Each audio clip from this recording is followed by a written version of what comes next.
than the previous. So let's Elle, kick us off. Who do we got today?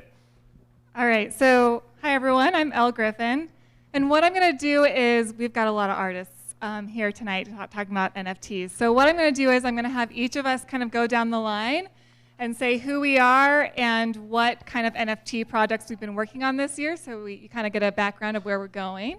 And I'm going to start. I'm Elle Griffin. I'm the editor-in-chief of Utah Business, and I'm a writer. I write a newsletter called The Novelist, and I've been dabbling with minting my writing as an NFT this year, specifically one that was actually involved Scott. I've been writing the fictional biography of Scott Paul called The Totally True Story of Scott Paul. And what I've been doing is I've been writing a chapter for every 0.25 ETH I raise using the platform Mirror. And then when I raise that amount, I write the chapter and then I mint it as an NFT. So far, I've written 3 chapters and minted them as NFTs, and now I'm crowdfunding the 4th chapter. So if you want to contribute to that, you can go to elgriffin.com/Scott. And you can also read the book there. And that's been a really fun project. So it's been interesting because in writing, there's a lot of graphic design NFT art right now. But it's interesting to see how the NFT world is starting to benefit writers. And I think, as we'll see here today, it benefits a lot of different kinds of artists.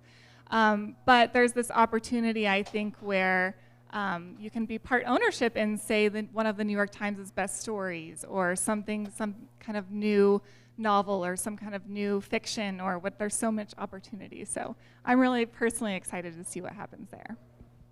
Right on. Hey, I'm Matt Wilburn. I'm the president of Daz 3D and Tafi here in Salt Lake.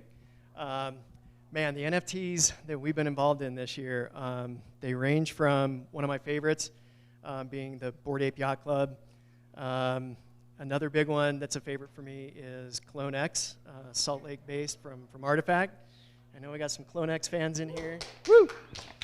A bunch of other projects. I think the other one that I would just mention is the one we just launched in the last 2 weeks as Daz 3D, which is called Non-Fungible People. And I can talk more about it if people are interested, but we sourced, I think it's one of the most ambitious projects in that we sourced and curated like the art for it from more than 1,000 artists globally, like from more than 5 million assets. And we did the math on this. I don't understand it. I need someone that can like translate math, but it's 46.67 decillions were the amount of traits that could have popped out into the collection. It's some astronomical number with like 40 zeros at the end of it. So really ambitious project that we just launched, and our focus, I can talk more about it later if you want, is one of the big aims of it is to promote diversity and inclusion in what will be the metaverse, knowing that NFTs do a lot to lay that groundwork right now for people to be seen and represented in the space. So it's based heavily on female avatars, female identifying, and non-binary, all part of the collection. We've done a lot of work to make it inclusive in a lot of other ways too, so I'm super proud and excited about that and can share a little more if people are interested. So thanks for having me. Hey guys, my name is Damon Sharpe. I'm kind of the, for lack of a better word, the music guy. So I'm a career producer-songwriter. I'm also a DJ signed to Armada Records. And over the years, I've worked with people like Jennifer Lopez, Ariana Grande, Pitbull. But now I think it's an interesting, segue for me in the music world to be able to incorporate into NFTs. I came in early on. I was fortunate to start super young, and I saw the advent of CDs, and then I saw CDs turn into permanent and temporary downloads. Then I saw them turn into streaming. So now we're arriving at something, an NFT, where we can actually have ownership in something and monetize it, and actually have a lot more ownership than what I was used to previously, early in my career. So we just dropped a project called Tokyo Cyber Hearts. It's myself in partnership with Defintasy, with Michelle Singh, who you're going to hear from later, and an AR company named Realm. And we basically created these hearts that beat to an original song that I created. So we've broken those up into 10,000 NFTs. The original song was about 5 minutes long. So I think the exciting thing here is now you can have ownership in a song that's exclusive, that hasn't been released anywhere else. And for me as a creator, and all of us as creators, to be able to actually have real ownership in something. So I think for a traditional artist, it's been easier. You kind of always owned your piece of art, and you just had an agent who took a percentage. But primarily on the music side, you would have to assign it over to a record label who would take $1 and they would give you a penny out of the dollar. So I think in this space, for me as a musician coming into this, I'm looking for other people to partner with who have visuals that want music. I think it's a kind of a marriage made in heaven, and it's super exciting. Yeah. So the project's called Tokyo Cyber Hearts, and we're just getting launched. So if you guys can look out for us and help us out, we're in the baby phases, but super excited about it.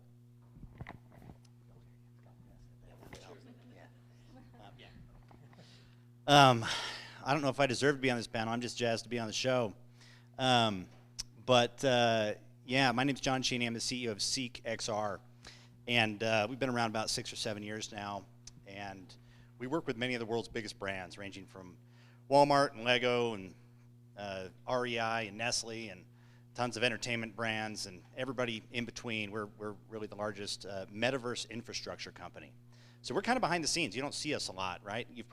Everyone in here has probably used our technology, but we power 3D AR, VR, XR, metaverse, and of course recently have added Seek NFT, which I'm now the president of Seek NFT, and it's our vision and mission is no different than what it is before. It's to power the next layer of the internet, and so we power NFT platforms and most importantly interoperability in the metaverse, right? Being able to take cool avatars and 3D objects, and of course things that tons of these brands will want to be involved in that, helping them be able to easily access the different metaverses and using NFT infrastructure to be able to make a lot of that happen.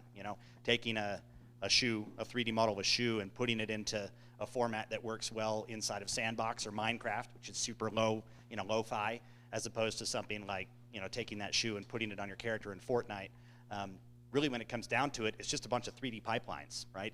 We are experts at taking one type of file and turning it into another type of file, which sounds boring, but at scale, it's very, very valuable, and we've been able to do some incredible things. And our newest NFT platform and infrastructure is all about allowing communities to create their own NFT platform. Think of us a little bit like a Shopify. Shopify is to e-commerce as Seek NFT is to NFT platforms, and so we're powering and partnering with a lot of really exciting communities. We'll talk about some of those today on our panel.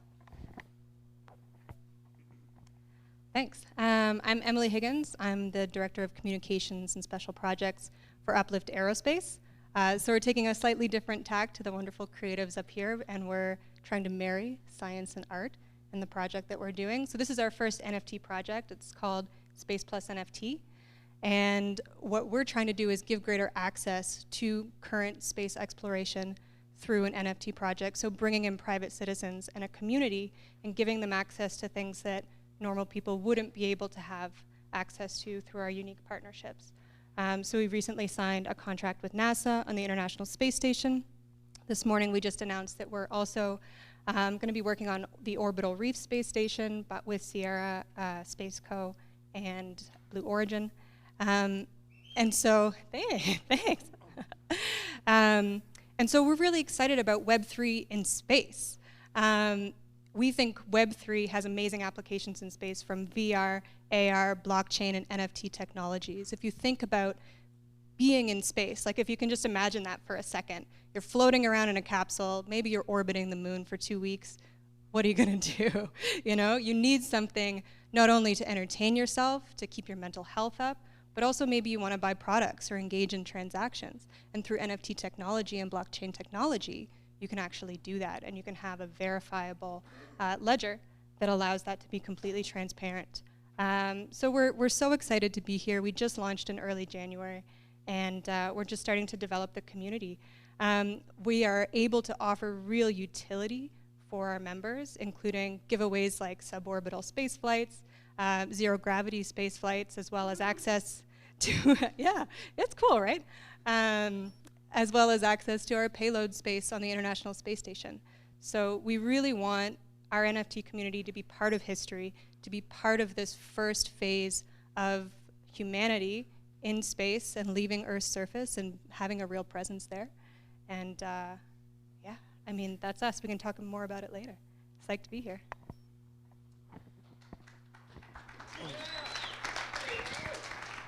How do you go after the woman who's going to send you to freaking space? That's so cool. My name's Clark Stacey. I'm the CEO of Wildworks. We're a game company headquartered here in Utah. We've been here for 18 years or so. Prior to that, I was one of the principals in a company called Beyond Games, also in games. So I've been in games now 25 some years. Are there any gamers here? Where are my people at? There's more than that. Nobody who hasn't raised their hand has Candy Crush on their phone. Seriously? Yeah, I see you. Game technology has been disrupted many times over the course of my career, where we've seen the distribution models or the technology get blown out of the water by something else. Most recently, we saw it with mobile games. Before that, we saw it with shareware, free-to-play, and we've seen it with technology as well. So every time you go to a games industry conference, like there's a big one in March every year in San Francisco, everybody's always talking about the next big thing. Oh, this is going to change everything. In 2018, it was blockchain. And it was like, wow, blockchain is going to be huge. We're reconfiguring our whole studio. We're going to be all about blockchain. And trying to get to them, because I'd done some mining by that point. I was messing around with crypto. Trying to get, what exactly are you going to do? Why is a gamer going to care about this? And as far as I could tell, it was a database that was slow, or it was a way to take money that was expensive. It did not have the potential for mass adoption then. Some things that changed over the course of the last year is smart contract technology became much more widespread. Proof of stake validation networks have made it much more economical and much more environmentally friendly to participate in blockchains. But for a gamer, and for somebody who wants to deliver experiences for gamers, now there's the potential for players to own the content that they're spending all this time investing in, and so much of their personal energy that they put into creating an amazing avatar or creating a game character they've built up for years that they're really attached to. They should be able to own that. In fact, if they want to, they should be able to sell it or put it on a t-shirt. Our new project is called Cinder. I think Dan mentioned it this morning. You can see it at cinder.io, and it is NFT-based avatars that are dropping in February. When they drop, you'll be able to go into the Cinder metaverse that day. Awesome. Thanks, guys. So this is such a cool panel. As you can see, we've got a lot of different sides of the creative spectrum. I'm just curious, how many people here would identify as being creative? Creative? Yeah, okay, so we've got a lot of creative people here. Okay, so imagine you're like Leonardo da Vinci and you just got paid $3,000 to paint the Mona Lisa. It's like a cool commission, it's super sweet. But what if you were able to retain ownership of that work, like say 20% of it, and a bunch of people invest in it, and as your work grows and as you become more famous and become the Leonardo da Vinci everybody knows you to be, and by now I think his most recent work sold for $400 million 4 years ago, and what if his estate was to this day earning 20% of that? Well, we would have a lot of more rich artists in our world, and they'd be funding other artists. So just the same way we fund tech startups today. So I think that's why there's a lot of excitement and buzz around NFTs right now, is because there's this possibility for creatives, whether that's in gaming or music or art, to actually retain ownership of their work and have investors be helping that work to grow. So one of the things I wanted to ask you is kind of what is the opportunity you're seeing here for creatives? I've got the mic. That's right. I can speak to that from the game and virtual world perspective, right? So we've operated a game for the last 11 years called Animal Jam, more designed for kids, kind of an educational virtual world, has 180 million registered players across 6 languages. But most of what goes on in there are kids creating cool animal avatars that they've designed and created a unique look for, or they've created their own den that they've turned into They've turned into a club for their friends to hang out. They've turned into a cafe where they play restaurant, or it's spontaneous play the way that you see on a physical playground. But they've invested a lot of creative energy in this.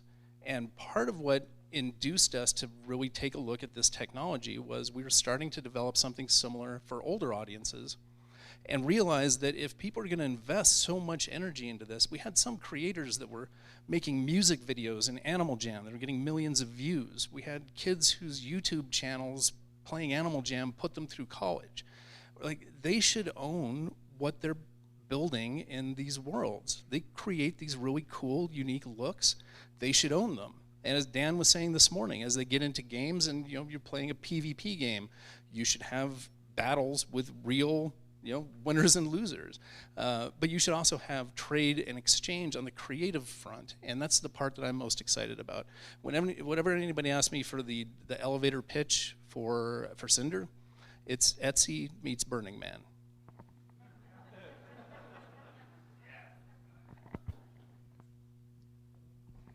Yeah, I like that, the Etsy and Burning Man. I like the fusion of those two, in my mind, of who those people are. I think that's fun. We look at, kind of what this means for not just like the artists, the creators, but that it expands the number of people who can consider themselves creatives, where everybody in this room, by participating in like what NFTs enable, you kind of become creative, you become more sensitized to it, where it opens up the access to a lot more people to participate. Like you bring up the Renaissance, it was like a 300-year period of ideas being exchanged at this like never before seen rate, and it changed philosophy and mathematics, it changed governance, it changed, everything we talked about here today, from like DAOs through decentralized decision making to the economies that blockchain enables. It's got that same kind of vibe, and NFTs are like, in my mind, I'm biased, you get a benefit from all that, but it's also the fun part for most people, the most accessible part of what all of these technologies enable. It makes it something you can participate in by looking at little monkey cartoons, but knowing that you find community in that, and that you've suddenly become part of something zeitgeisty, where otherwise that's not happening. If this technology over the last couple of years hadn't evolved, you wouldn't be able to monetize music as a creator. You might not survive as an artist, but now the number of people that can participate in some way and benefit from just is growing and can grow exponentially. So I think that's really cool. I think you nailed something there. You said the word community, and I think that the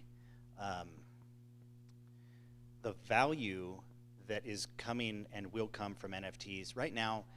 How many people here before they ever bought an NFT are art collectors? Just raise your hand if you're an art collector, an avid art collector, like you buy stuff and you put it on your wall, right? It's very, very few as a percentage, right? Few of us do, and I probably would be one of them that likes to collect some of those things, but most people in the world are not. But it seems like right now everyone in the world is, right? And I don't think that the world has all of a sudden just become art aficionados. That's not the future. I do believe that maybe this opens up access to art, and I think that will continue to play a relevant role. And people that are really good at art can use NFTs as a great vehicle to push that out, right? Music is amazing, and I'm a musician myself, and so fully behind that and retaining ownership. But think about this for a second. I want to shift everyone's paradigm a little bit about what NFTs can really do. If you take an artist, we'll take DJ Khaled, right? I'm just picking somebody. And you look at his following today, where is that happening? It's on Facebook, it's on Instagram, it's on Twitter, it's the social platforms, the Web 2.0 platforms, right? And how much of that community does he own? What percent of that community does he own? 0%. That is the correct answer. He does not own that community. He is building a community for somebody else. And then when he wants to talk when he wants to talk to his community, what does he have to do? He has to rent that community from the platform. That's insanity, right? What NFTs and these platforms will allow you to do is to say, no, I'm going to build my community and take ownership of my community, and I'm going to let the whole community benefit with me. We'll all win together. Right? Theoretically, because right now, how are those NFTs shared is still on social platforms. I mean, we still use a Discord server to talk about the Bored Apes, we're still using rented mediums to talk about owned art.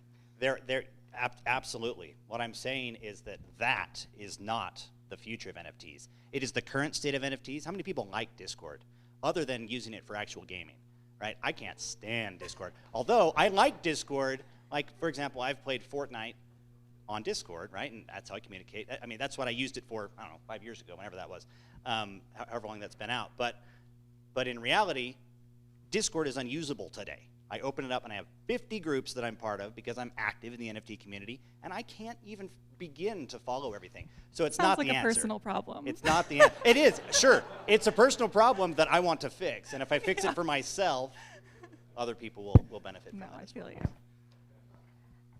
Yeah, and let's just blow this up for a second. You know, the power of community within the NFT world is so strong. The culmination of our project, for example, is literally sending a community-led rover mission to the moon. And when in history has that been possible? That we as a community, as a group of artists and creatives, can come together and interact with technology on a platform that's decentralized, providing access, diversity. Let's include female artists for a second. Only 16% of NFT artists are female at the moment. You know, really holding up these cultural values and projecting that into what we want the future to look like. We do it in space, but we want to do it here on Earth as well. You know, how can we drive these cultural, you know, values that we have through the power of community? And I think this is one of the most outstanding ways to do that. Where does your community live? My community? The community for this NFT. We're currently on Discord, Twitter, and Instagram. Okay, Yeah, cool. there are flyers scattered around the room, by the way. If you see one, don't step on it. Pick it up, join Discord. That's interesting. Yeah, I actually want Damon, you to talk about this more, because from the music side, you brought up a good point of like, okay, well, my art is owned by a record label, and so how are you getting your community involved? Yeah, I mean, I think for me, that's one of the things that drew me to NFTs is I'm so used to, on the music side, there's a bit of, and I think it's not just the music, there's a bit of sarcasm about NFTs, the metaverse, Web 3.0, and I think all those people are going to be very sorry very soon. But that's the beautiful thing about the NFT community and just forward-thinking people. It's like, it's such a positive, passionate thing. And I think at this point, it's kind of, obviously we love doing it, but I think it's also our duty to start educating people so they understand what this is and what it could be. Also, so we don't allow the Facebooks of the world and all these other people to come in, the Microsofts, you know, they're making big moves. And the last thing we wanted to do is have something that's decentralized go right back to where we started. You know, so like I said, I'm so passionate about it also because there's just so many applications. I feel like sky's the limit. You know, I can do a metaverse concert and then I can sell the, you know, ticket as an NFT. And then we're doing something, we're going to include AR. So when you come into the metaverse concert, you can be a fairy if you want. You can be a giant badger man or whatever you want to be.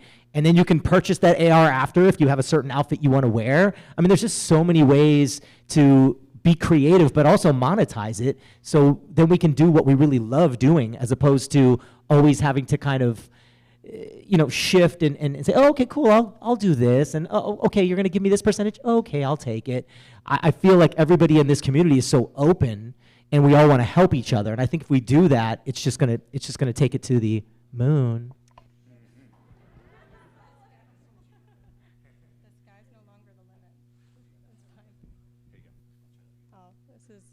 Anticlimactic now. The sky is no longer the limit.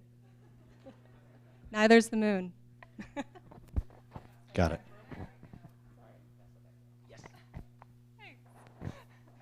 You guys don't have to wait for me to talk.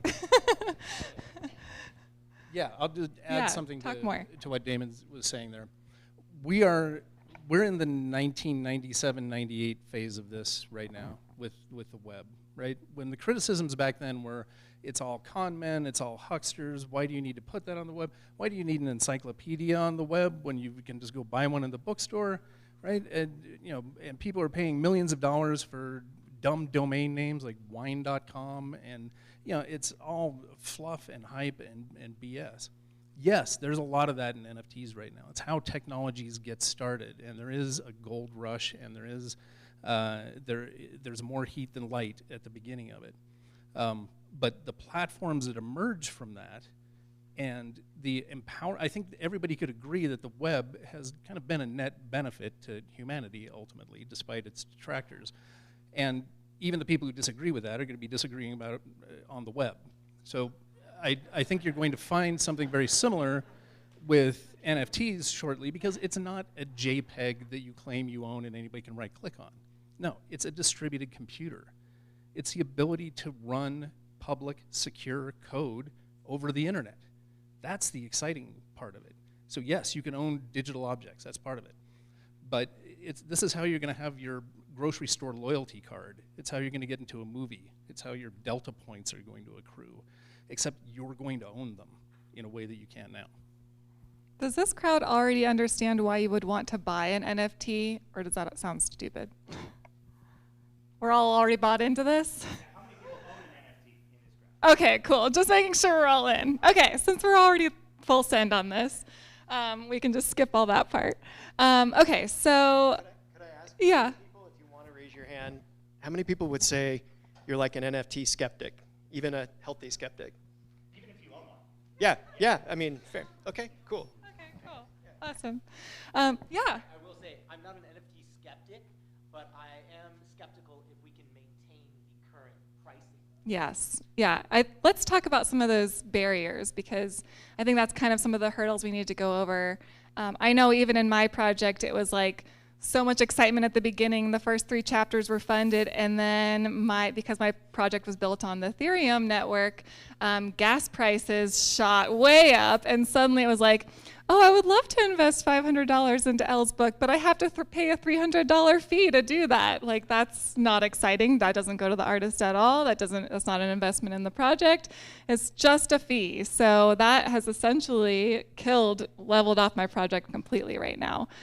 So I think and now I think we're starting to see a lot of art projects have happened that are built on Ethereum are seeing a similar pattern, kind of waiting for gas prices to go down, or else waiting for platforms to open up on other blockchains. What are you guys kind of seeing in terms of some barriers? I can speak to that because we made a conscious decision not to do this on the Ethereum network with Cinder. Cinder will release on Solana, and subsequently Smart move. Yes, yeah. And for me, I was very much an NFT skeptic previously, and I was familiar with this for a while before going into it. I just hadn't heard a use case that was better than a regular database, right? And I did not see why it was worth the effort that it took to get into it.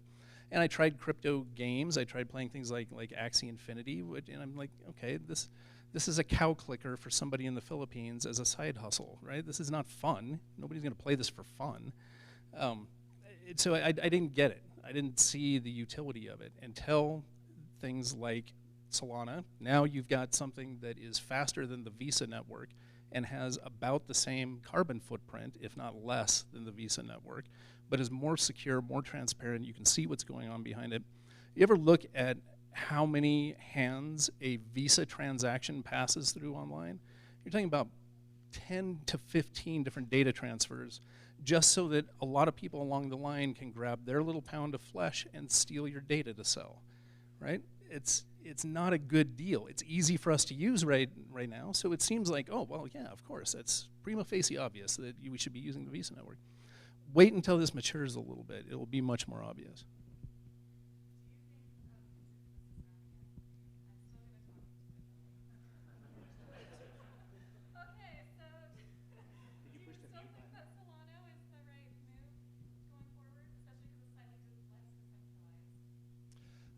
Yeah, I mean, there are pros and cons there. Ultimately, we will have our own level 2 later this year, but to come out on Solana, it accomplishes what we need, absolutely. It is super fast. It's gotten much easier to write smart contracts to it. The team behind it is awesome and accessible. And no, it doesn't have the number of wallets attached to it that Ethereum does if you want to sell things on OpenSea.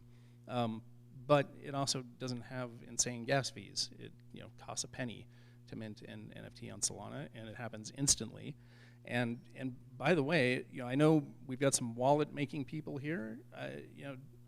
SafeMoon's got a terrific wallet, and I know they're getting into NFTs. But I think that the user experience for Solana wallets is a lot better than MetaMask. So it's, yeah, we're happy with the decision that we made there.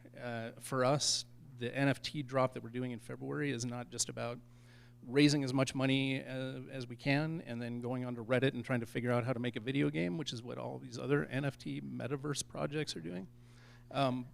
We don't need the money to make this. It's been made. We've invested $6 million in it already. It's been in test for the last 1.5, 2 years. What we need is to validate an ecosystem there where people can create to earn, play to earn, and that we need to make it as accessible and easy to get into as possible. So yeah, I love Solana too. And by the way, I'm super excited about Cinder.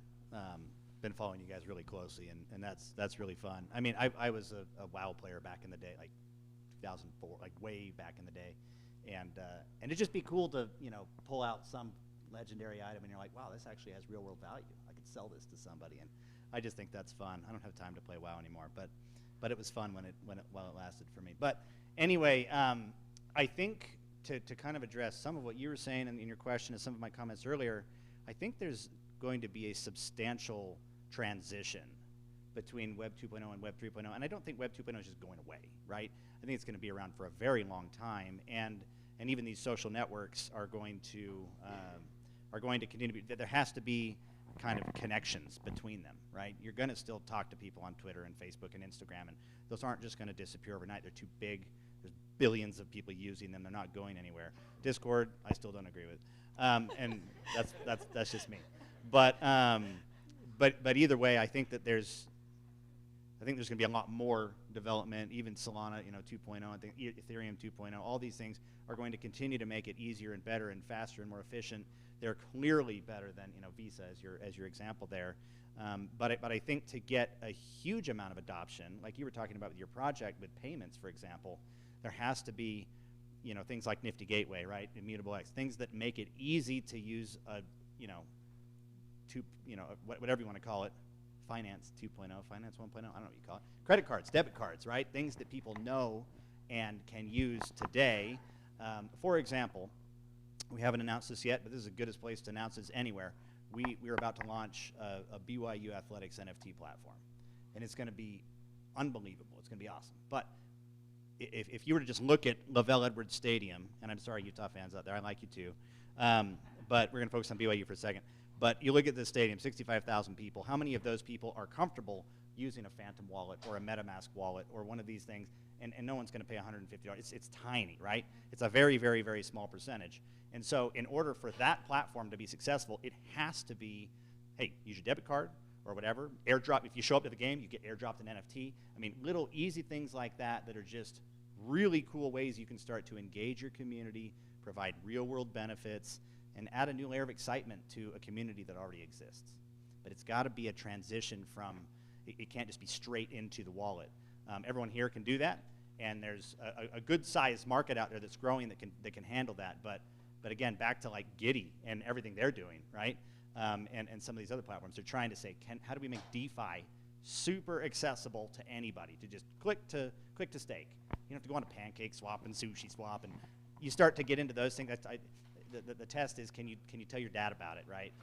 And he like gets it, or your grandpa, and they're just like, oh yeah, I can do that. You start talking about Pancake and Sushi Swap, and they're just like, I'm done.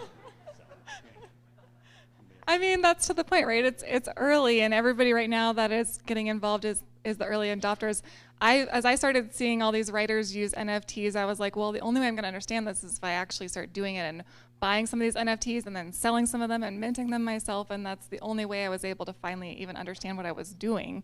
So I totally get that it's not easy to use. But once it is, and once you can use one of your, like, a cryptocurrency through Instagram to buy something, which already is starting to happen, then that starts to become more mass adoption, and you get the everyday user as opposed to the tech user.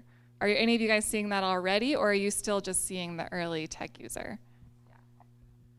Yeah, it's something that we talked a lot about in the development of our project prior to launching, because we're sort of at this interesting nexus where we have, we really want the traditional space community to engage with our project, but we also really want the NFT community to come on board and get excited about what we're doing.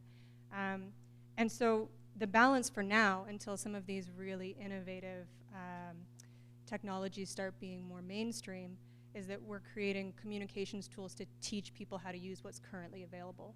So we want to drop our first phase in the spring, and so our whole idea is to just be as educational and open as possible, host workshops, and allow people to join and even handhold through to make sure that the people that really feel the value in your community are able to join. Add something quickly to that, because it's a really good point. What drives mass adoption with something like this is not just having an easy tool that makes it easy for you to drop in there. It's because that's how you access the product that you want. If I'm a fan of Damon Sharpe, then I want to get his NFTs. I want to hear his music. If I have to figure out how to do this wallet thing to experience it, that's why I'm going to do it. Yeah, it helps if it's easy. There's less friction there. There's less, you're getting people on board. But it's art and content and functionality and the desirability of the product that's going to drive mass adoption. There are only so many early adopters, right? And there's companies here in this room that are doing a fantastic job of making this much easier to use, much more approachable. But it's the content creators, it's the product creators who are experimenting with new utility that they can give buyers, that they can give their customers through NFTs. That's what's going to make the average person want to do it. Is this on? Yeah. Didn't get trapped that time. You mentioned this feels like it's like 1997, kind of at the stop. I've said that. I've said 1996. My year might be wrong. That's what I tell people. It feels like 1996, like before the internet took off, that most people can't even imagine what you're talking about if you were to start in 1996 and say, the internet's going to change everything. Like Steve Ballmer wasn't a believer in the iPhone. Like no one's going to want to play games on an iPhone. And, only creatives want this, and so we're fine. And so even like the smartest minds didn't have the imagination or the scope of seeing like how much the internet was going to change everything. And I feel that way about all of this technology right now, that on that typical kind of like technology adoption curve, you've probably all seen it, there's like that chasm that you got to cross to go from early majority or to go from like early adopters to early majority. Even the skeptics in the room on NFTs are part of the early majority by virtue of even knowing any of the vocabulary, even the word metaverse, to sit around and have a debate about whether it's real or not or whether it has value or not. You're part of that early crowd, even if you're a skeptic, even a hardcore skeptic. And I think getting that next layer of people that are the early majority that will come on, let alone the laggards and the late majority, you've got to find connections that they relate to, and that can be real world value. We're doing partnerships. Our NFT collection will have a partnership with Champion that we've announced in the real world. Artifact obviously was acquired by Nike. And you start building these bridges for people that are an analog in their real life where you go, there's going to be tangible value that comes from this in a way that I relate to. A lot of people think owning virtual land or skins for games is stupid still. And anybody who owns that land or can even conceive of why you might want to have that, I think is early right now. And it's just a matter of us building those connections to help people bridge like what they consider value, which is IRL stuff right now, to understand the value of that translating, that the more time we all spend on the internet, look at the last year, the more time your interaction with people is virtual. We have people virtually, not with us today, that are here. The more you have that, the more like those connections and owning something that only exists virtually doesn't seem crazy. It seems inevitable. I'm curious if as we approach a more mass adoption model with this, if we'll lose value a little bit in some of these networks. And what I mean by that is I crowdfunded my first novel, and the first $2,000 I raised was from 50 people. With my NFT novel, the first $2,000 I raised was from 3 people. So people were in real money are happy to contribute real money in US dollars, are happy to contribute smaller amounts. You're happy to buy a book for $9 on Amazon. But on Web3, you'll find people who are willing to spend $500 or $1,000 for one chapter. So I think that's because it's coming from early adopters. As we start to see mass appeal, are we going to is that going to level off where suddenly it's like, okay, we're not looking at the $500 investors, we're looking back to the $50 investors? I think it has to be open to everybody. You have to have a way to get into a community to buy your music for $1, maybe even for free, right? Now, that NFT, because you got in for free, is never going to be worth anything, right? It's your membership club card, right? It's your library card, gets you in. But there will still be opportunities to do, to do really big things, right? To say, hey, you know what? If you buy this $1,000 NFT, I'm going to sell 100 of them. You're going to own this album with me. You're going to own this percentage, right? And so the one thing that I noticed, and I kind of thought through it in my head, everybody on the stage here, everybody's NFTs has incredible real-world utility, right? Or maybe metaverse utility, Cinder.game utility. But it's still real utility. It's not just a picture that you're going to display on your Samsung TV that supports NFTs, right? It's not all about the art. The art is the answer sometimes, but the real-world utility attached to it is what will maintain value, right? And so maybe with your NFTs, to get people to pay $500, I don't know what you offered for that, right? You're supporting me and whatever, but maybe there's additional, right? Maybe there's you're selling a royalty Smaller with it, tiers right? and kind of there's different Kickstarter things. model. Yeah, exactly. You can, people can run their own Kickstart programs through an NFT platform. And so I think that the $250,000 Bored Ape is there, not just because, well, there's a lot of reasons why it's there, but they provide significant real-world utility to network with one of the most high net worth groups in the world at the moment. Exactly. Yeah. You're getting the community. Yeah. What else are, so we kind of are seeing that in the NFT world. As you invest in an NFT, you're becoming an investor. So it's in your best interest to add value to that campaign. How are people doing that in your initial? I mean, how in a song are people buying an NFT and then adding value to your music? Like, where does that community come in? Well, I mean, probably the most simplistic answer is shareability, right? Once you own it and you're vested in it, you're going to want to share that and say that you're part of it. So therefore, you're reaching, especially for me as an artist, it's just I'm reaching more people and my network is expanding and growing, and it's creating value for future NFTs and for future music. Okay. So what is a person who buys one of your NFTs doing with it, or Good question. I mean, obviously there's collectability, but then there's also, you can listen to the music and it's somewhere you're not hearing it on Spotify anywhere else. Okay. So therefore someone would have to share it if they want their friend to hear it. You can't go, I'm just going to go to Spotify and hear it. You have to be an owner of the NFT in order to have ownership in that composition. And in our world, that translates to, like, what are people doing with it? We're providing 3D files. CloneX is providing 3D files where of your NFT. So instead of just having like a static JPEG, you actually have a full body, fully costumed, fully rigged, animatable character. You can take it into Unreal, Unity, into game engines. You can take it into a snap filter, so you can use it in Snap, and its face will be fully articulated and work and be fully rigged. But we're also giving people the commercial rights, and most collections, most NFT collections, or the PFP collections anyway, grant those commercial rights. When you own that particular image, you have full rights to do whatever you want. You can create music, you can create coffee brands, you can do all of these things. So like the network effects of giving people, instead of retaining and violently protecting IP, you're violently sharing IP, and you're trusting, like, it's risky to give your IP to someone could do something that's a bad reflection on everybody.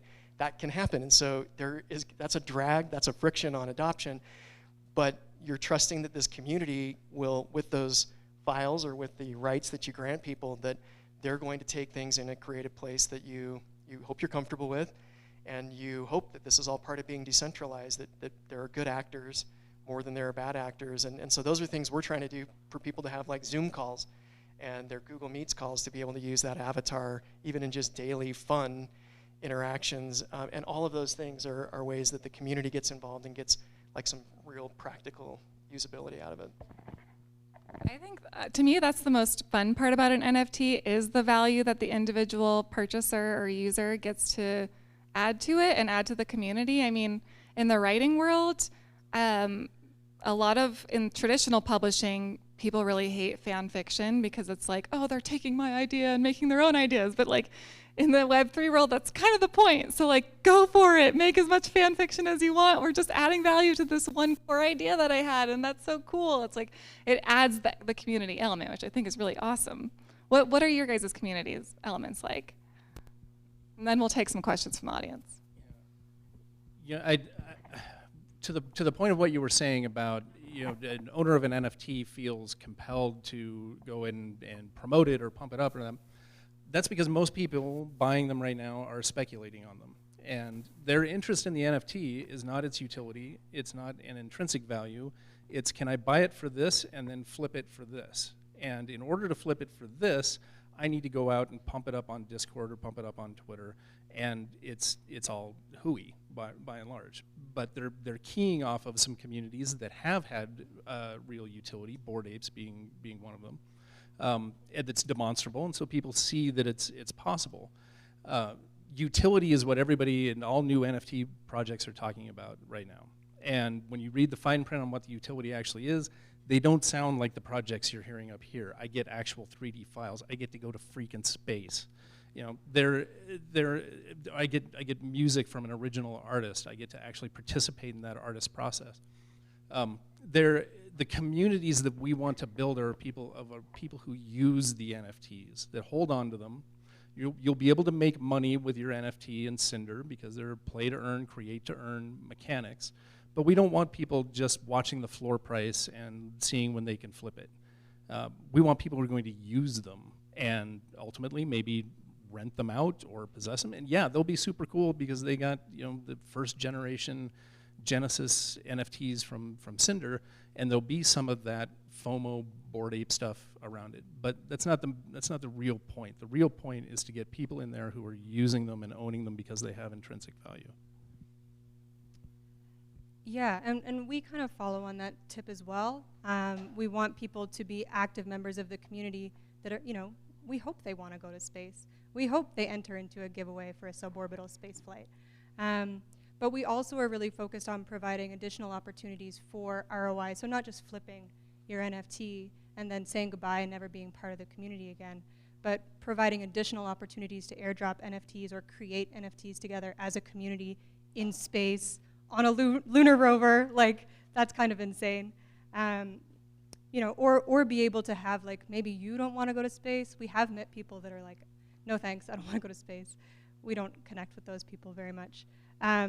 But, if your ticket for your suborbital flight was an NFT that you purchased in the metaverse and you weren't interested in going, you could then sell that. It becomes a revenue opportunity for you. So providing these additional opportunities with an event metaverse setting for you to interact with the most unique experiences that you would not be able to get outside of this community, or the most unique products that, for goodness sakes, have lived on the International Space Station and then come back. Or, if you want to buy an NFT when you're in space and 3D print that product because you're in space and you can't have physical products come with you. These are all things that I know it sounds super forward-thinking and future-looking, but, people are going up monthly as tourists to space now. This is happening now. And so we think there's a real opportunity there to provide ongoing opportunities for investment. Awesome. Yeah. Did you just want to say something? Really quickly, Tulip Mania doesn't last forever, right? And just like Clark's saying down here, speculation has an end, a cliff, and it hurts a lot of people, right? And so anybody that does own NFTs, and I'm right in there with you, just be careful. Make sure you're getting involved with projects that you believe in that long-term utility, right? Where it's going to really provide value, right? Buy that thing because you see real value. If you're buying it because you just have to own that piece of art, that's amazing. The same reason why Picasso has value, right? It is just a piece of art, and that is still valuable. I'm not saying that art is bad in any way. I'm an artist, right? But if the value isn't the art, if you don't like the little, Gary V doodle, then don't buy it because of the doodle. Buy it because it gets you into his conferences for the next 3 years or whatever, right? The real world value has to exist for the project to last long term. I so agree with that. Okay, do we want to open up for some questions? Yeah. Okay, get our Jedi. He's not a Jedi anymore. He's a 90s mom onesie.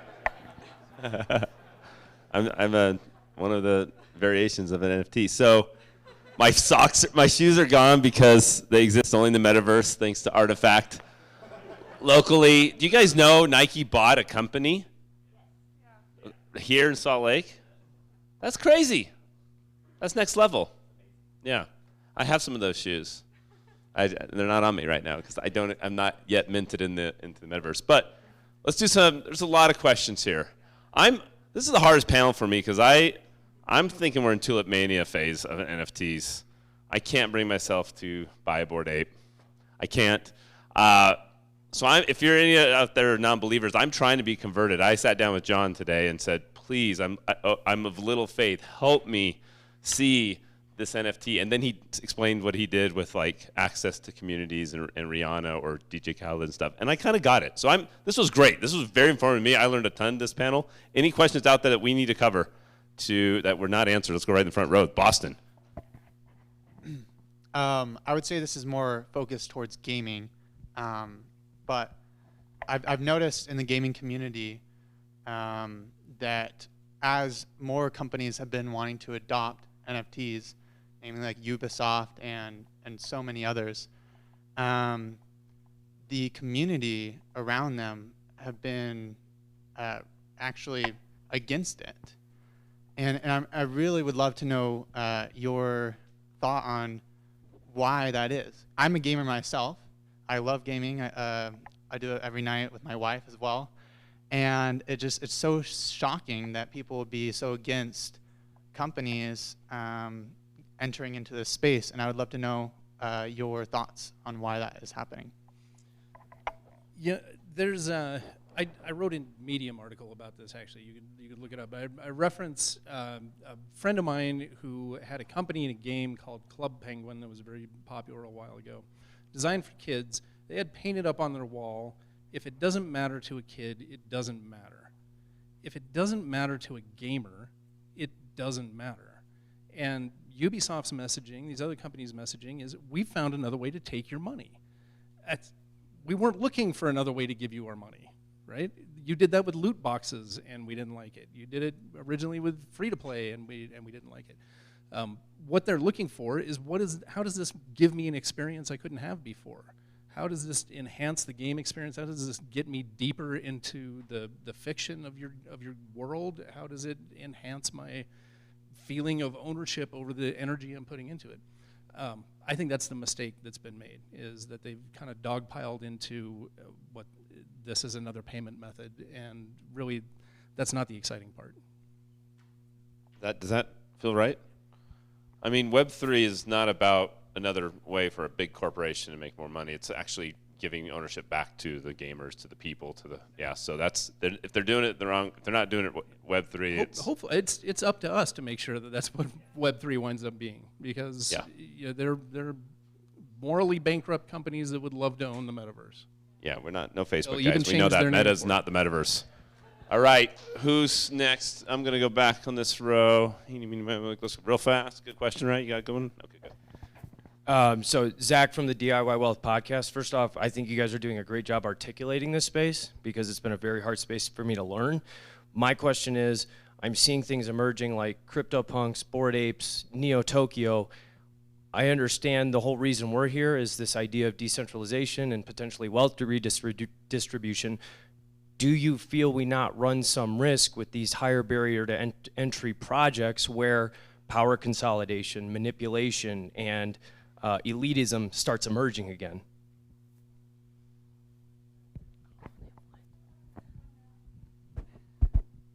Short answer, it's a great question. Yes, we do run that risk. There isn't an organization or a celebrity in the world that like caps their fan membership at 10,000 or 20,000, and that has those exclusive kind of like barriers to entry. So it is definitely a risk, and I think that's going to play out over the next couple of years. Like, can those collections maintain sort of that the culture and the vibe that resists kind of those power moves and the things that make you scared, rightly, for those things. What my experience has been, I'm not a Bored Ape, I'm a Mutant Ape holder, so I thought, maybe that's going to be like the second tier status within that community, and I found that it wasn't at all. And repeatedly I found like my ability to have an opinion matters to the other people there. Will it always be that way? I don't know. Did I feel welcomed as a kind of a nobody in that space? Yeah, and I went to an event at the NFT NYC conference, and it brought a lot of celebrities and a lot of tastemakers just mingling with people who were like laying tile and delivering packages all day, and the vibe was really cool. And I loved that, and I've talked a lot about that with people, that's one of the things that appealed to me, is it is kind of an equalizer. When I'm in that room, I have no idea who you are. I have no idea what brought you here, or if you have made millions of dollars, or if you spent the wedding gift you had 3 weeks ago together to do this, but you don't know that, and that was neat to me to feel that there was, at least in that moment, the vibe was there, and it's important to me to want to protect it, and I hope it is for other people too. It's definitely a risk for the collections that don't do that. Yeah, I think this is a big risk because even personally, I really wanted to purchase a loot NFT, and I couldn't afford it. So what I did instead was I joined the loot community, and I became a writer for the loot community, where I was actually getting paid in loot and the various tokens involved in that project. But what I ended up I ended up leaving the DAO like 6 months into it, because I found that it was very much a power dynamic among those who owned the most loot and thus had a ton of money and wanted to kind of dictate how the project was run. And so I definitely felt like, okay, wait, this isn't quite decentralized then, because we're doing the whole power struggle thing again. So I definitely think there are some things that we need to work through there. It's not really decentralized all the way. Is that a loot issue, or is it that? Could be. Well, could the DAO be set up to have mechanics that keep that? Personally, I think it's a human issue, because what any DAO is trying to do, what any DAO is doing is a group. If you think about a group high school project, there's 10 of you working on the same project in high school, but 2 really did all the work, and then there's a bunch of slackers, and then a couple were really opinionated and we all hated them. And that's human nature. So no matter what, if you have a DAO, you're going to be dealing with those 10 personalities, regardless. I mean, if you're going to add somebody who's going to say, no, we're going to listen to all voices here, then that person is a leader, and then it's a hierarchy. So I think it's kind of hard to be fully decentral if you have a group. It's just people. Well, people are weird. The next session's DAO, so stay tuned. You had a question. Yes.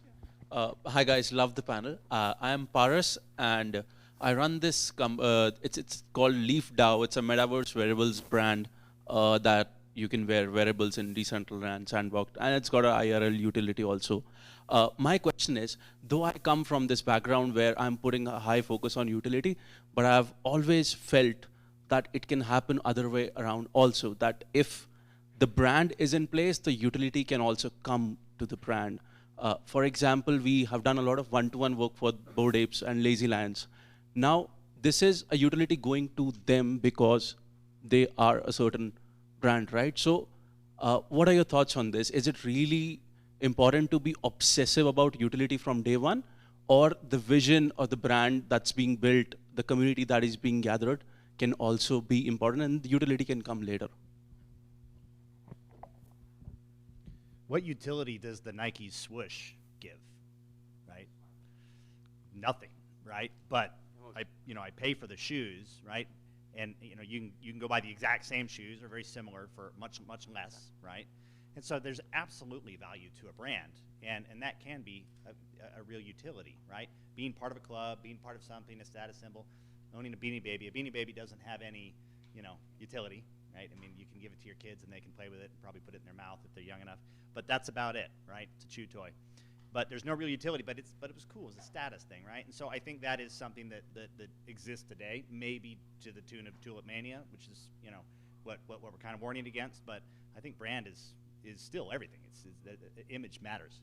Yeah, I'd love to piggyback on that as well. I mean, I think from a layman's term, especially at a lower price point, I think the collectability factor is going to go a long way. So for me, even when I've been trying to well-verse my dad on some of these Web 3.0 things and NFTs and the metaverse, I try to use a simple, I know it's a very trivial way of putting it, but I'm like, remember when you loved baseball cards when you were a kid?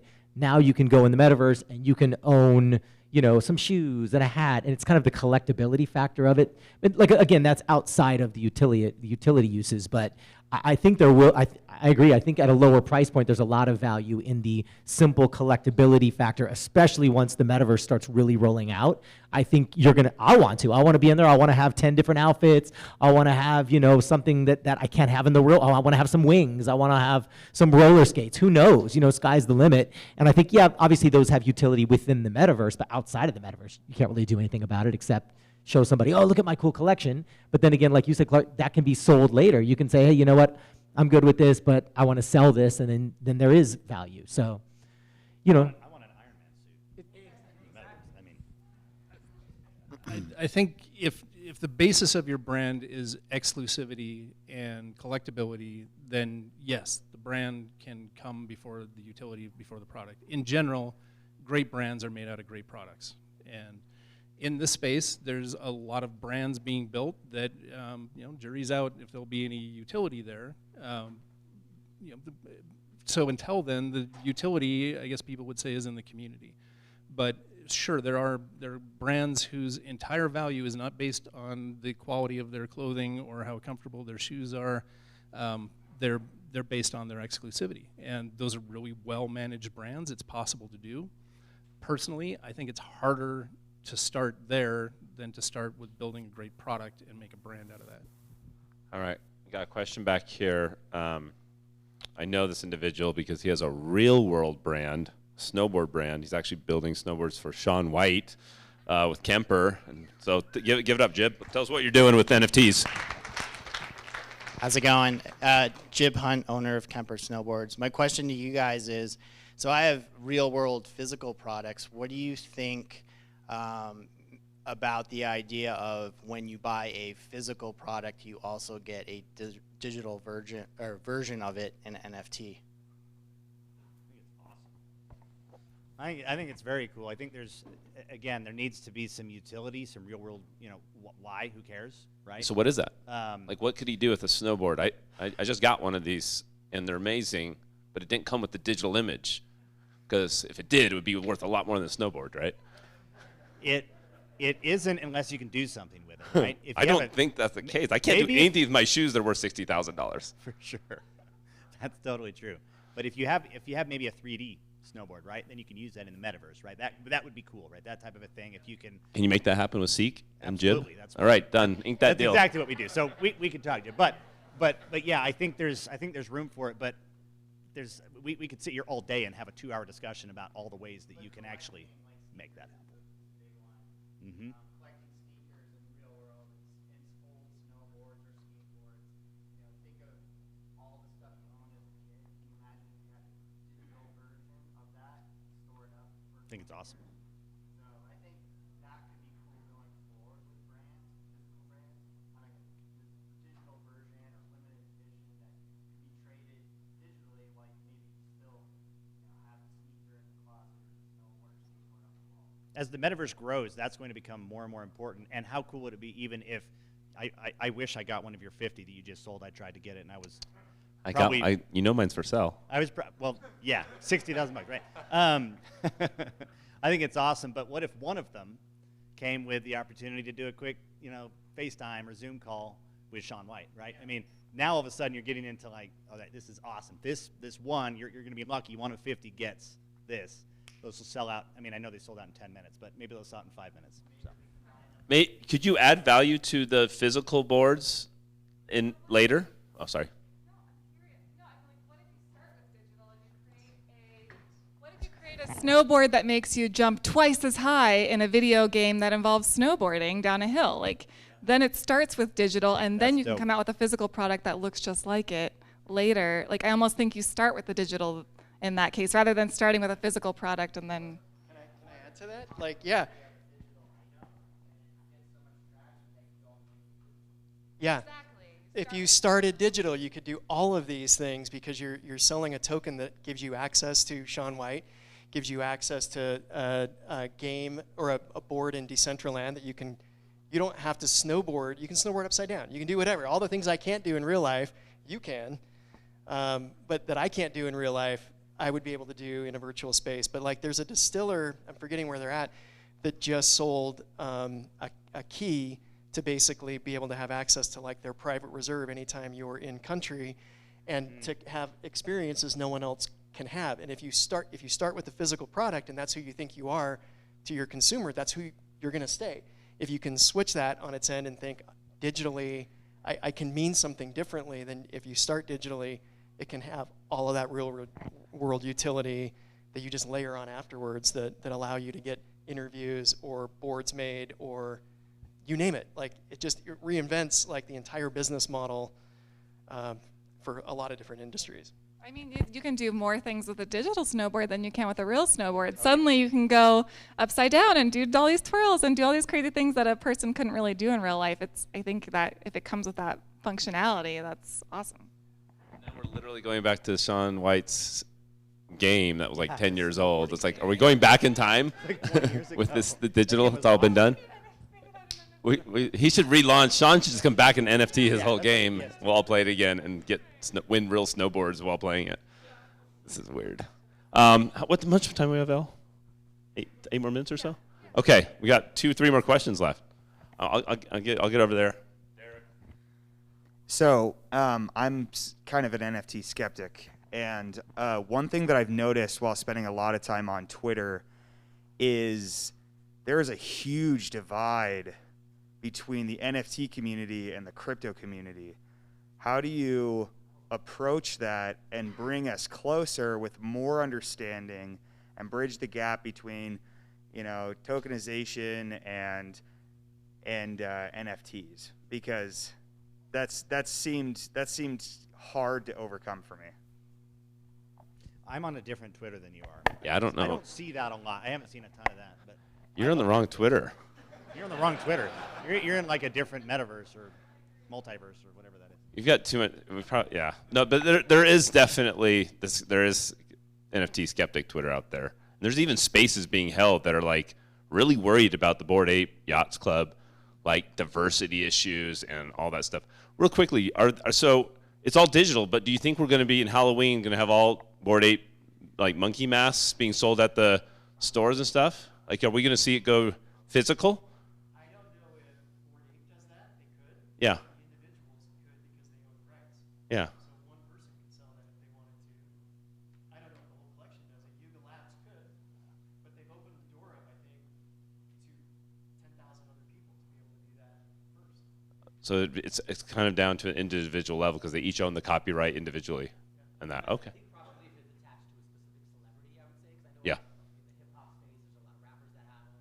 Yeah. If somebody has a very popular one, then I can see that shirt selling. I can see that. Yep. They want Post Malone's Bored Ape. Yeah, that makes sense. Crazy. You're like, what, 15? 17? That's good. You're still. I want to hear from 17. What's the question a 17-year-old has towards all this? Is this crazy or is this just normal for you? No. Okay, either it's 2 parts. If you guys have a story that goes with someone that had their life changed by NFTs, but if you don't have any, what's one way we could stop screenshotting NFTs? I think the answer is, how can we stop caring about people screenshotting NFTs? Because the value is never in the pixels. It's not that, hey, I'm the only person who can display this because I bought the NFT. On the surface, that's what it appears. And to your question, I see a lot more discord between the art and NFT community than I do between the crypto and NFT community. And that's, again, because of how early we are in this. Artists are observing that, wow, anybody can go take my art, tokenize it, and sell it. And yeah, that's happening. It also happened with YouTube. It happened with Napster. It happens with every new democratizing media distribution platform. And then controls fall into place, and that's what has to happen here, too.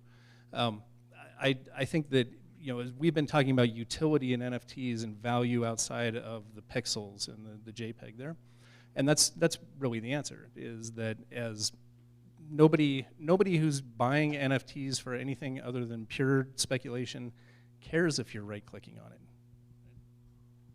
Then life-changing, anybody know that someone's life is upside down in a good way or bad way because of NFTs? Beeple, right? I mean, is a perfect example, right? Beeple was selling his art for, he had never sold anything for more than $100 before NFTs came out, and he just sold his 5,000 Days piece for $69.3 million in one of the most respected art galleries in the world. Yeah, Christie's auctioned it, right? That's big time. Yeah, I watched that video. It was insane. So there's plenty of stories around that. Now, I don't think that's going to happen, all day. I wouldn't set out to, do that in the same way, but I think there's, I'm just sitting here thinking about how early this is, right? We've said that a lot, right? But the questions that are coming out and the questions that I get just on LinkedIn and whatever, there is so much opportunity here if you start to understand this. If you can just dig in and really understand the real value behind it and don't just, follow the hype cycle, right?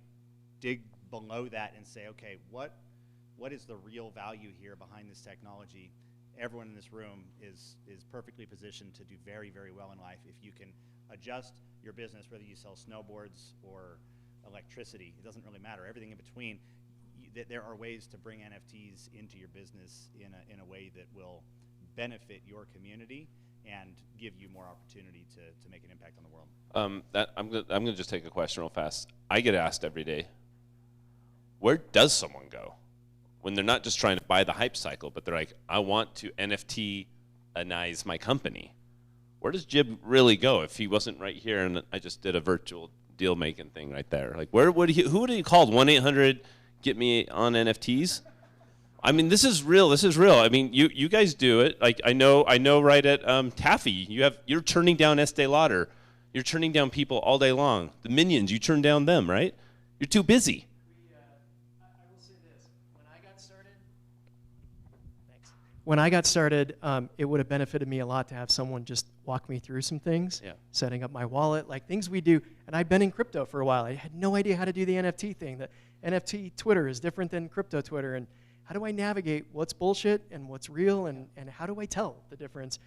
And I'd be willing to be that person. I think we're trying to do that as a company. We brought, I think, more people to first-time NFT ownership. We don't have a way to quantify this right now, but I think we brought more first-time owners into this space than any collection I'm aware of right now from the DAZ art community to be into this space. And we're doing tutorials all the time. We're doing them through Twitter and Discord and on our own forums. If someone will spend 15 minutes with you and help you set up a wallet and show you how to do this, it's a life changer. It's a game changer. I do know people, both artists and collectors, who NFTs have changed their life. One of my favorite examples is a 17-year-old named Fuocious. If you look up Fuocious, grew up in Las Vegas in a very conservative home, trans, and found an art outlet. Artifact did a lot to help Fuocious reach a new audience. And Fuocious, as an 18-year-old this year, in the last 12 months, made $17 million selling art. I know that's an exception from the numbers, but that life-changing, even if you drop zeros off the end of that, it's life-changing for someone to find acceptance and someone to find an outlet that living in Las Vegas you may not have as a teenage artist, drawing on shoes and jackets. Yeah. And so I would add that, like, be willing to help. If you have knowledge in this space, take an hour with people and help walk them through kind of the BS detector and to understand, like, what things are valued in the space. So you guys all raising your hands saying you're willing to take incoming stuff? Oh, yeah. And a lot of these are companies that need, not just individuals, but a lot of these are companies that are saying, how do I take my company and go Web3? Or how do I issue an NFT and make a community around my product? So one of the core values at Seek is education. That's always been something we've been about. We've been dealing with, new technologies from, January 1, 2016, when I made a New Year's resolution and started a business that day, which is when Seek started. But last Tuesday or something, I held an NFT that had an NFT webinar that, I had about 200 people on there, and they were asking just very, very basic questions. And everyone up here, everyone that's in it, I love this community. It's a very open and very willing to educate. This is not like, oh no, I'm going to keep my secrets, and this is like, we win together. This is a WAGMI, right? I mean, this is for those of you that know what that means. We're all gonna make it, right? We're all in this together, and so I think there's a big community for businesses that want to figure out how to make money with NFTs or figure out how to add value, really is probably the better way I should phrase that. That's what we do at Seek. That is what we're doing today, is providing that infrastructure, that education, that pathway into what that looks like. And so anybody that's here and anyone that sees this, please come find us and talk to us, and we'd be happy to help, even for free. I'm gonna show you what's up. Thank you, everyone. If there's one killer question, you know it's good because you're raising your hand. If it's not good, okay, you're raising your hand. I'm gonna let you do it.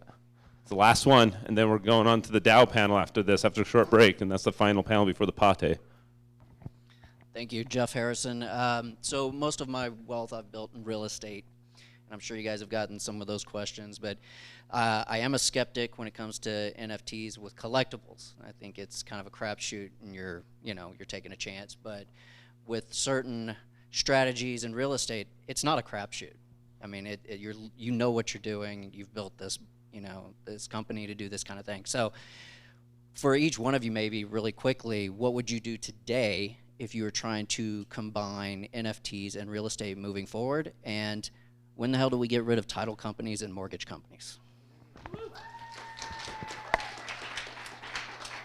I have a huge amount of thoughts on this, but if anyone else wants to talk, I know I've been talking. Let's talk after for sure. Okay, yes. Yeah, happy to do that offline. But let me just share one thing that I learned not too long ago that I think is really valuable.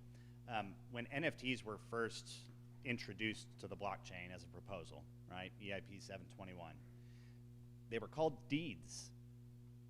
They weren't called NFTs, this non-fungible. Nobody even knows what that means, right? It means unique, right?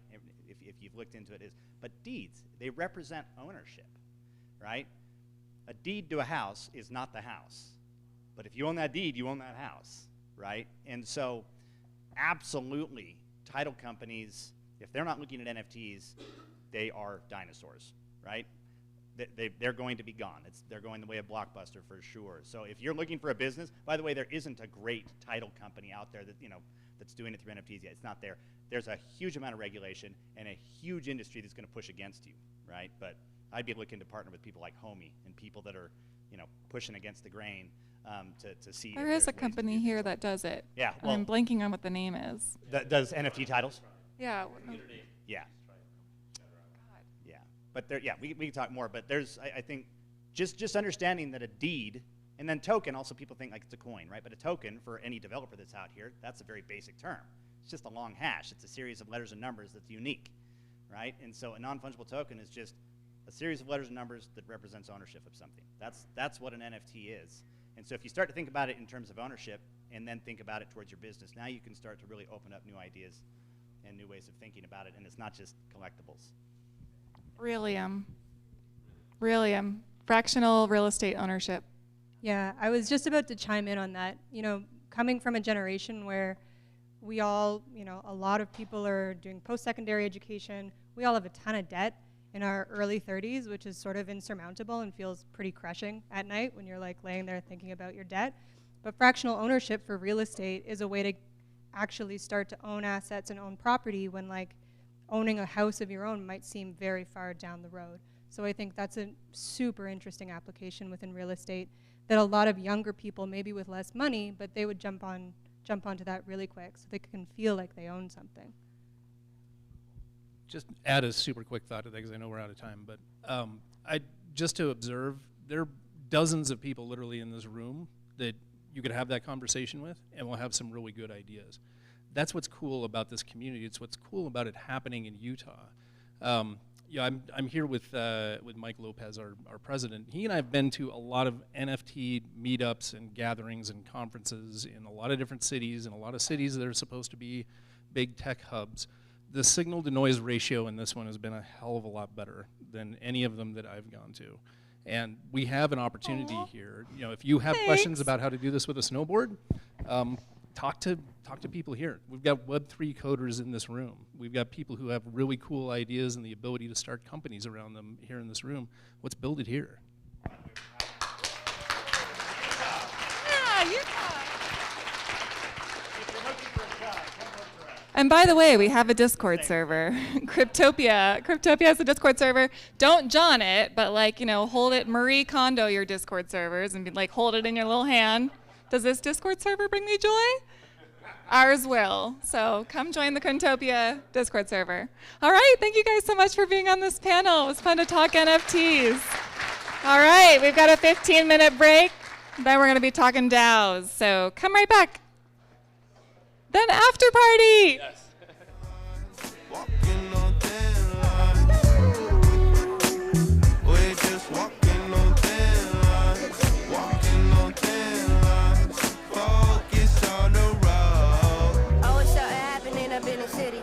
Young boy, have you found a reason to live yet?